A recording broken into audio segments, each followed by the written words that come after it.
संबंधित रोग के लिए आज आपको बताते हैं उज्जाई प्राणायाम। गला में खराश हो, खोखी आता हो, थायराइड हो, उसके लिए सिंपल है। श्वास को बाहर छोड़ के और टूटी को सीने से लगा के उसके बाद ओम या सोहम कहते हुए श्वास को खींचना। देखिए ऐसे।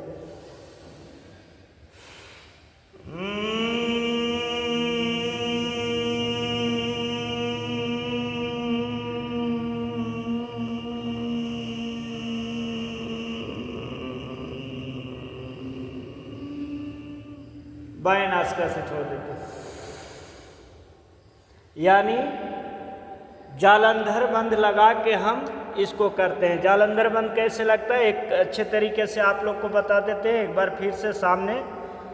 जिनको भी थायराइड है उनके लिए उज्जाई प्राणायाम रामबाण है। श्वास को बाहर छोड़ना है, टूटी को गले से लगा के जालंधर बंद को लगाना है, उसके बाद श्वास को अंदर की ओर खींचना है ओम या सोहम कहते हुए या फिर भौरे के जैसा गुंजन करते हुए।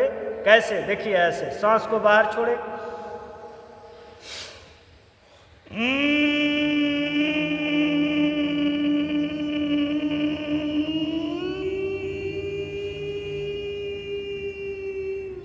बाएं नासिका से छोड़ दिए।